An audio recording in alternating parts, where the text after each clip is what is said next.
Hi, this is Freya from Otherworldly. Today I thought I would show you a new castle.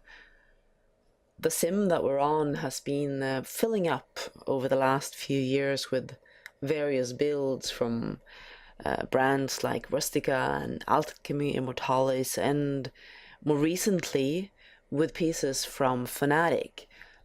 They've got some fabulous medieval village sets, various accessories to that, the huge Lofoten rocks that you see in various textures all over.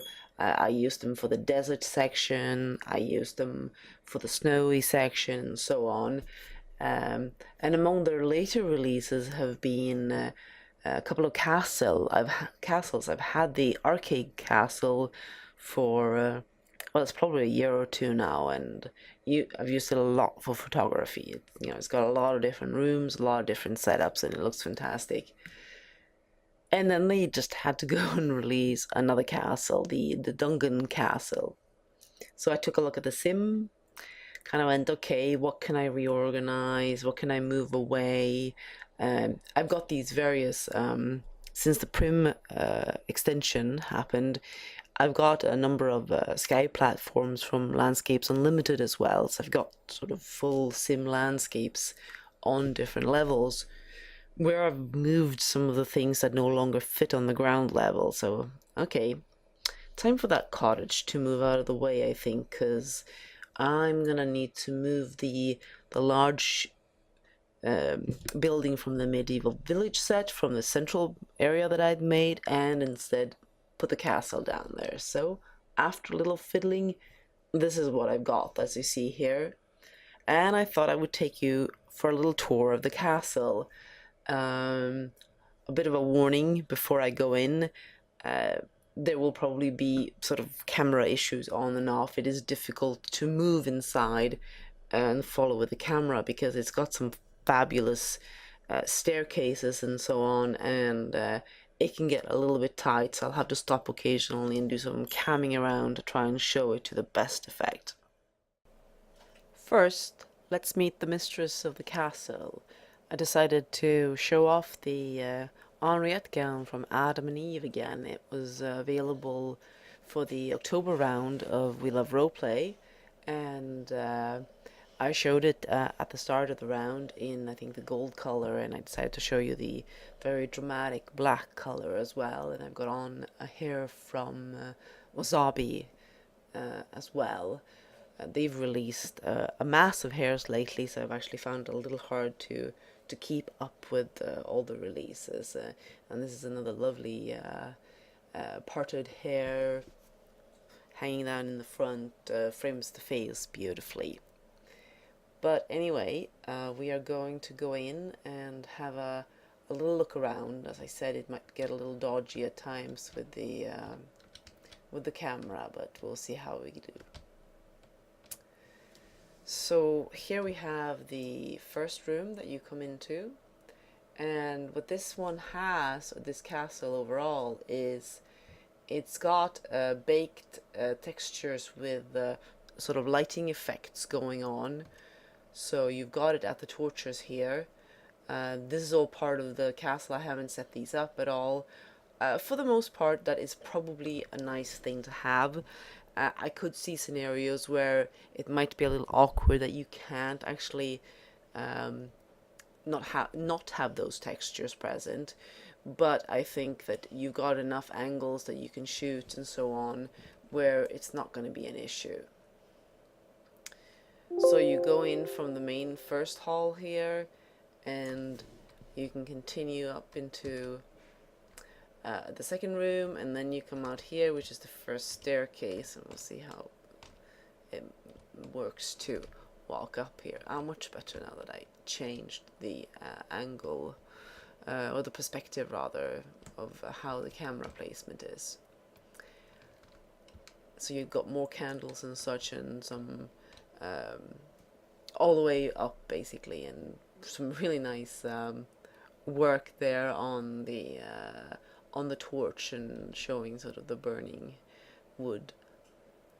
And here you have another chamber. I'll give you a look around, And then we continue over here. I think this is one of my favorite chambers. Yes, it is. This is like a grand chamber. And we're going to give you a little bit of a look around. You've got this huge fireplace here.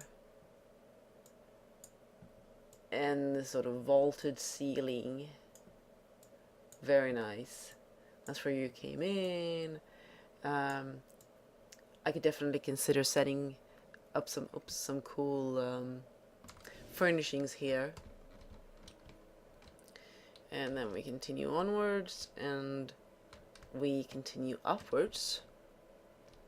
And as you can see, there are little windows along the way as well.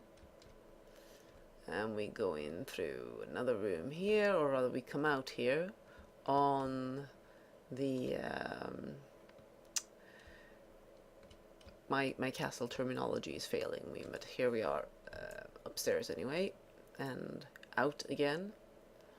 Oh, and I forgot to mention earlier that I am wearing this pentacle necklace from Lassitude and Ennui.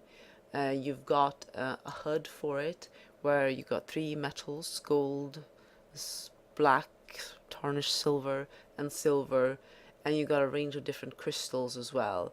And you have an option to have the pentacle up or down depending on how satanic you're feeling. Now let's see, where do we go from here actually? Let me come around.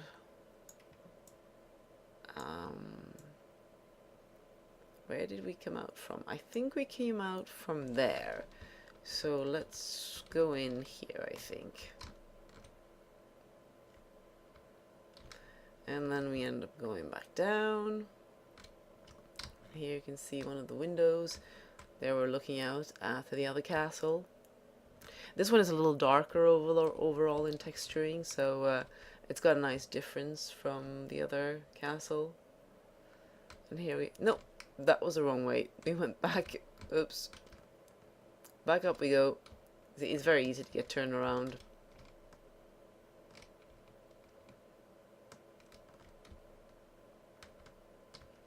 So out here we go, and then we go to the right here, and in here, yes.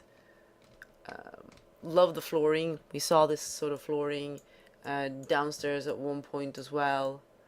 And here we've got a choice of doors. Which one should we do? Let's try this one.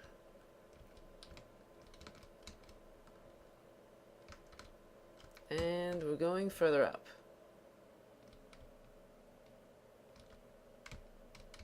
And we have another room.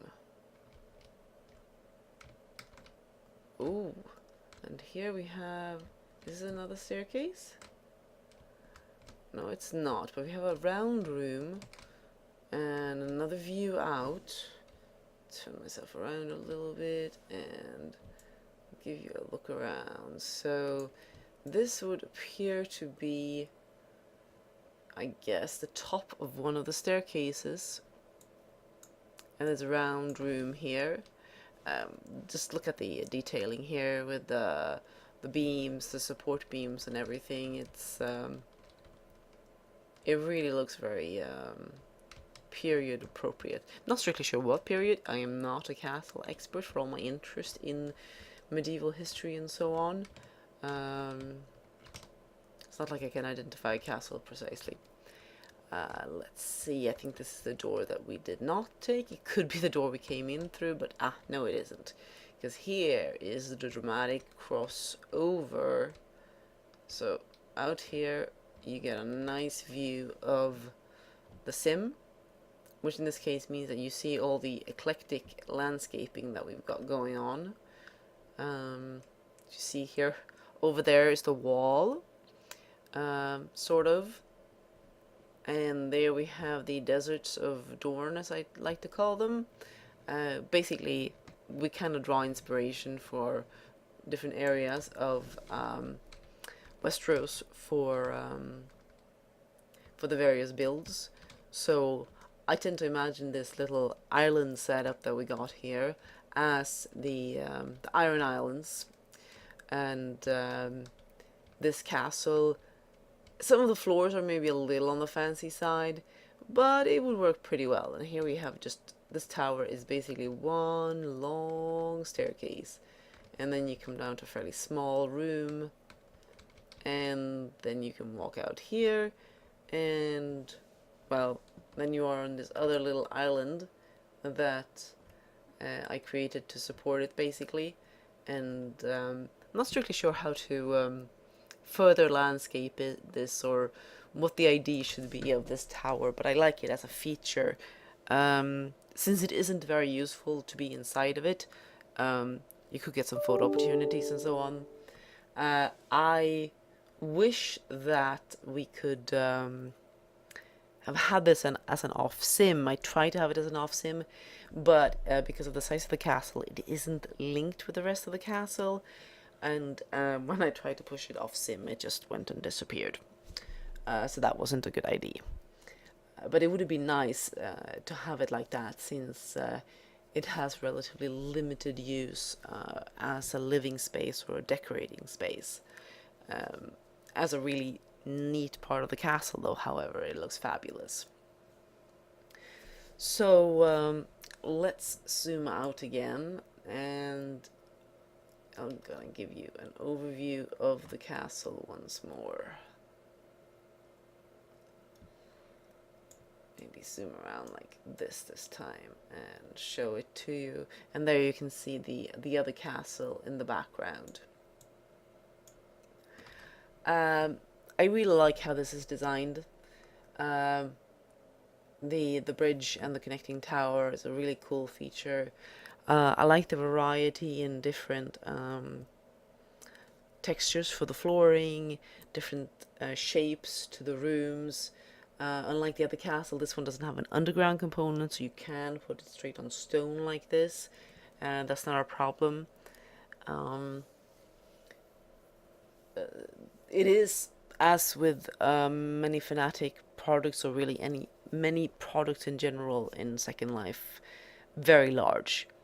I haven't tried sizing it down. I never tried sizing down the other castle either. It may be possible, but on the other hand, then I would have to go around and size down other builds as well, so that, you know, oh, you've got a cottage that's larger than a castle. That's a bit weird. Ideally, I would like to arrange the scale of all pieces, but then you end up as well with, you know, furniture and so on. You might have to go and resize that. You might not be able to perfectly match things up, like this one is in two pieces. If I resize, I might not be able to keep that related any longer. You know, the other castle is in like 4 or 5 pieces. It would be even more difficult. So it would be a challenge. It would be nicer for photos. It would also be trickier maneuvering with the camera inside, but it looks pretty good on the sim scale, I think. Technically, yes, everything gets very over-dimensioned, but on the other hand, as I said, I'm not terribly good at sort of the fancy bits of landscaping when it comes to putting in grasses and little rocks, and I tend to plop down these big structures and do a little bit of work around them. That often has to do, and then I do something more when I do a photo scene, for example. But I'm very happy that I picked this up. There's a few other recent things from Fanatik that I haven't covered. I did cover all of the various cave add-ons a while back, and a set of palm trees as well. They've also had some recent new rocks out, I think, which I might be adding to produce some differences from the rocks that I've got here. I've also got my eye on a few other things to continue my little building frenzy, but we'll see how much the sim actually can support before it gets too slow. Although I'm just over halfway on Prim, so I think I can have a lot of fun so far. Anyway, but that's it for this time. They've got the castle rest out on the Fanatic sim as well, and you're more than welcome to come by the Revelation sim. as we're on to check out the castles, the other builds from Fanatik, and all the other things that we've got set up. It is intended as a fun photo location, and do stop by. So until the next time.